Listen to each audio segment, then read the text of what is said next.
Hello everyone, and a special shout out to all the students who are giving the November 24 exams, especially those who have given the May 24 and are again starting for November 24. Remember, the ODI World Cup for you is done, but the T20 World Cup for you comes in November 24. You are going to crack it, and you are going to crack it in a good way. And we would be there to applaud you when you are there, but before that, there is months of preparation which is a must. You don't just win World Cups on motivation, you win it on your preparation, learning from your mistakes and getting your act together. So it's been a couple of days since the result. It would be a tough time undoubtedly for each one of you, and I hope you've got that time to process what has happened, and probably now it is more important to kind of look forward as well. So in today's video, we would want to discuss what should you do over the next 100 days approximately that are remaining. If you are a 2-group student, 1-group student, what are the important do's and don'ts in general? I'm not going to talk about FR or AFM in particular. We have put separate revision planner videos just a week back for FR and AFM. If you want guidance on a specific subject, you can refer that. I'll also give the links for the same. But today we would want to get you back on the track. Okay, so over here, if you are a 2-group student, remember you have close to 100 days. If you want to take a few more days, maybe you can, but if possible, just try to take baby steps. Start over the course of the next week. What has happened, but start slowly over the course of the next week, and keep around 55 odd days approximately for group 1 and around 45 odd days for group 2. You have IBS over there where you can probably cut down on some time, and in group 1 you will keep around for target doing 2 revisions, as we have mentioned over here. The things that I would recommend to be done: target doing 2 revisions, and that is very much achievable. Let us say if you are even if you are giving both groups, you keep around 20 to 25 days for both the revisions. For FR, maybe the first revision takes around 12 to 14 days. The second one would take around maybe 10 to 12 days. Similarly for AFM, try to keep around 16 to 18 days. Probably the first revision takes around 8 to 10 days, and the second revision will take another 6 to 8 days, and the remainder for audit. For group 2, you have direct tax and indirect tax. My belief is that direct tax will take more. So out of those 45 days, probably keep a week or so for IBS, and then out of the remaining 35 to 38 days, keep around 20 odd days for DT and another 15 to 18 days for IDT, and that is sufficient enough to cover 2 revisions. The general golden rule, the thumb rule over here is whatever time you take for the first revision, typically second revision will take around 60 to 70% of the time if you do it with all comprehensive and coverage and dedication. So that is your broad timelines. If you are giving both groups, the earlier you start, the better it is. You will take some time to again get into the groove. There will be patches where you will think that, okay, well, you know what, I know everything. Why did I not clear? Try to keep those thoughts at bay. As we mentioned, don't try to play the blame game on anyone, maybe a paper checker, or maybe the institute, or maybe the material. Just try to remember that people who gave the exams, they cleared. You did not does not mean that there is necessarily something wrong with you. It may be that probably you need to prepare a little more, get a little more deeper understanding. Like when India did not win the ODI World Cup, does not mean that our team was lacking preparation. Sometimes things don't go your way, but that does not mean that happens every time. It is important that you get up and you kind of learn from whatever has happened, and this is a very important life lesson. Not everything will go your way, so try to take it all within your stride. Okay, maybe the correction pattern may not be the best, maybe you may not be, it's a little unfair to kind of expect to reproduce everything. Yes, but try to mold and learn and try to kind of get a better version of yourself in your preparations, and keep that positive mindset, and that will really help you going a long way. Now if you are sitting only for group 1, that's a relatively simple thing because you don't have IBS with you. So you have FR, AFM and audit. Generally for these 100 days, the time split should be that around let us say around 40% of the time will be taken up by FR. So around 35 to 40% of the time you'll have around 35 to 40 hours. Another, let us say 30 to 35% of the time will be taken up by AFM, and the remainder around 25 to 30% by audit. Now in this you will have to ensure that you kind of do at least 2 revisions. If you can do more, nothing like it, but remember, don't run behind the number of revisions. It is not the number of revisions that count, it how well you do in a particular revision is important.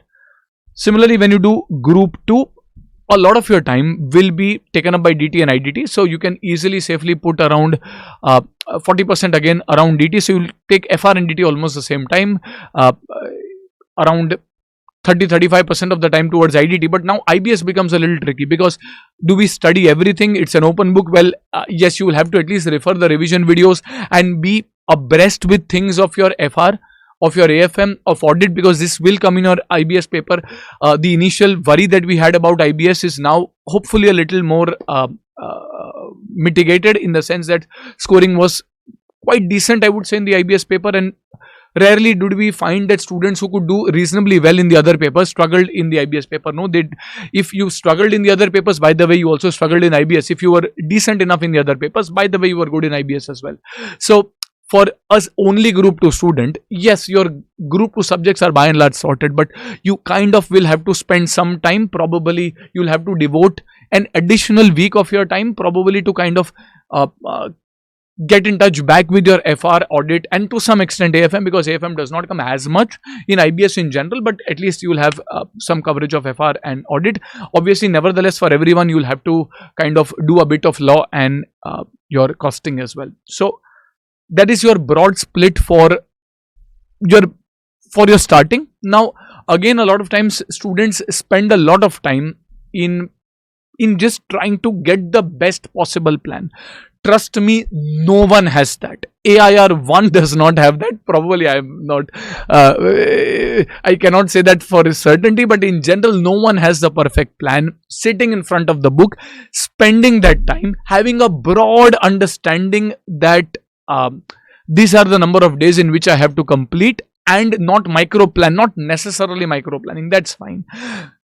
Give more time to execution. It's okay if you give relatively lesser time to planning. Give more time to execution. Don't really over plan. It is important that you plan, but then it should not be that half the day you are planning and deciding. You kind of use as much time as possible to kind of study, if not listen to audio pods. A lot of faculties, including we have a Spotify series. You can refer your concepts quickly over there, or refer revision videos if you are kind of burnt out, but ensure that you use your time productively. And once you get in the groove, trust me, you will forget whatever has happened. It was just a bad dream. You don't remember that again and again, but you have to get out of that frame of mind. So you don't necessarily need to overplan. You need to start. Starting is half done. So ensure that you get started the earlier the possible. You don't need a lot of sympathy. Okay, you are capable enough and you will do it. So ensure that you back yourself, keep trust on your abilities, and give it your best shot. So you don't need to really over plan over here. In terms of what we should do, I would strongly recommend that you do some pen and paper approach. So if earlier you had just referred sums, at least I would say for FR, AFM, etc., if you have just referred things, the more the people we talk who kind of scored reasonably well, the general consistent answer we hear is, well, we used pen and paper more often. When I say pen and paper, I don't necessarily mean that you write down every step like you do in the exam. You at least solve it. You don't think and read numbers. You actually solve and crack those numbers. Do it on the calculator, do it on a rough sheet, that's fine. Probably a couple of questions from each chapter. You can do it in fair, especially for bigger topics like consolidation, business combination, or even in AFM, bigger problems like binomial, etc. You can do it in fair as if you are solving an exam, and that gives you a lot of clarity of thought, a lot of places where you possibly make silly mistakes. A lot of your marks, trust me, have gone in what you call as silly mistakes. But how do you overcome a silly mistake? Well, you do it on pen and paper. You will not understand when you read stuff that you have missed a particular point, or on the calculator you don't your hand is not as well set to kind of on the multiplication, and you make a mistake. You do that, and you will avoid the silly mistakes. It is human that you do a few of them, but the more you minimize, and that is the difference which you should strive in achieving. So definitely more of pen and paper, especially in the first reading, and even in the second reading, at least in every chapter. Try to do it in rough, but at least one or two sums you should try to do it in fair, as if you're solving the main exams, so that you get a hang of the presentation and you are not as nervous when it comes to solving in the main exams. Second is writing tests. Now, it does not necessarily mean that you have to join a test series and all of that. If you want to and you can, there's nothing wrong in that. But even if you don't want to, downloading and writing institute papers and probably self-evaluating, or if you have a friend or someone who can correct it for you, that also does wonders, because it kind of helps you in those small time planning skills. So ensure that you write tests. Preferably when you're preparing for the first time, you can write smaller tests if that is available to you. And once you do your entire second revision, preferably one test. It can be the latest ICI mocks, or the mock and the main exams are different. That's fine. Do a small percentage kind of mark down from what you get on the mock, but you write it. If you don't want to write the mock, randomly pick up one past ICI paper and then try to write it, and ensure and see how much time you have to complete it. Okay, you should target 2 revisions. If you can do more, nothing like it, but don't really run behind a single revision. Don't really wake up in October and then expect miracles to happen. Sometimes they might, but you should not bank on them, right? You should put the efforts and then you will get the fruits. Karam karo, right? So you should give your efforts. Try to do maximum coverage, as we have mentioned over here. Selective study does not really yield the best fruits. Sometimes you're lucky enough, and from that selective study you kind of get the paper, but we don't want to bank on luck. By the way, if you are lucky, that's a bonus. You should bank on your work more than your luck. So try to do maximum coverage. At least 90% of your material you should cover. Maybe 5-10% if you are unable to cover, you can take a chance. But remember, it's just a matter of that 5 to 10%. If I were you, I would try to do everything, because that uncertainty, if I leave, let's say Index 101, yeah, it does not come as often. But even on the last day, I'm afraid that what if it lands up? What if it lands up? That sheer fear, I don't want that with me. So I will study everything. Okay, I may not be as good at it, but I mean, at least I'll have my photographic memory to back me. But I will refer everything, and then let's see how things pan up. Rather than kind of spending a time doing that selective study, I will study everything. And when I study, I will also remember that I have to cover all of this on the last 1.5 days. Now, how will I cover everything on the last 1.5 days? We have seen that, at least, I mean, you keep FR aside, for other subjects, covering everything in 1.5 days becomes difficult. So when you are studying, obviously your faculties would have also given you an important question list and you can refer that. But when you are studying, remember, you might have a problem which others don't. You might be comfortable with something which others find difficulty. So ensure that you keep a highlighter with you, which is a different color highlighter. And when you're doing a particular sum and you find a good adjustment, highlight it in the question, highlight that same part in the solution, so that when you are on the last day, you don't you can cut the slack and you don't really waste time in reading the entire thing. There would be some sums where you have to refer entirely, but for the others, every minute that is saved for the last 1.5 days kind of counts, and that you cannot do in the last 1.5 days, that you do now. So if you have burnt your hands by getting that pressure in the last 1.5 days where you kind of feel intimidated, this is a point where you improve and improvise on that. You don't then come back and say, okay, now in the last 1.5 days I'm again not able to complete array. Now you have the time. Probably you are much more wiser with the experience that you have. So use that. And keep a distinct color highlighter. It may, I mean, you might highlight something which is maybe 2 out of 10 cases, maybe something which may be obvious, but that's fine here. Rather than referring everything, you can at least do selective. And if you like the entire sum, you can highlight that part of the sum ke boss. You have to refer the entire thing before the exam. Okay. So ensure that you have maximum coverage. Don't really do a lot of procrastination. It's easier said than done, but like you are scrolling reels, you don't know when time goes. In a similar way, you go into your thoughts and the next thing you realize that your sunset bhi ho gaya. So everyone procrastinates. If I say that I don't procrastinate, that's wrong. Everyone procrastinates, but try to reduce that. Do more of action. Okay, try to study as much as possible. What if this would have happened? What if I did this? Okay, it's done, right? So try to be more in the moment and try to make most of that moment rather than procrastinate. The what if analysis does not really take you a long way in general. Trend analysis, okay, does not work a lot of times. I personally was wrong, and a lot of others, we were pretty confident that the ICI will probably push the attempt to June. Now, they did not. The past trend indicated that they will push it to June. They did not. There's nothing that we can do about it. So right now, focus on everything. Sir, let us say segment reporting has come in the last attempt, it will not come the next attempt. Who is going to vouch for that, yaar? The amount of time you try to figure all of that out, you just study that chapter, yaar. 2 hours ka chapter, it will get done in 2.5 hours if you revise everything. So what I would try to say is, don't try to predict what is going to happen in the future. Try to work on the maximum that you can, and you should be able to kind of get done. It's not as difficult, trust me, to kind of pass. It might sound theoretical, but remember, you need to score 50. That is, you go wrong every alternate question and still pass. So you have a big margin of error. You have a fairly big margin of error. And if you do a decent enough preparation in this November 24 attempt, you will be able to capitalize on that, right? So there is one more thing that I would definitely say, that we can't really put it down on pen and paper. That is your mindset. So half the battle is won in your mind. If you have that positive mindset, the fire in the belly that you want to achieve it, you will achieve it. Or you will at least give the best attempt for achieving it. If you have that thing that, okay, I did.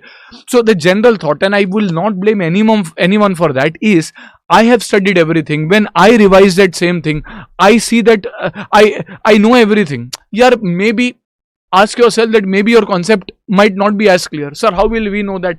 Ask yourself a lot of questions when you're doing this. What if this information was not given in the question? What if some other information was given? What if some other point? Try to visualize scenarios, and that is how concepts are built. You might think that, okay, you know the numbers, but why does the same sum with different numbers trump you? It is because probably you are so familiar with the numbers on your photographic memory side and maybe not with the concept.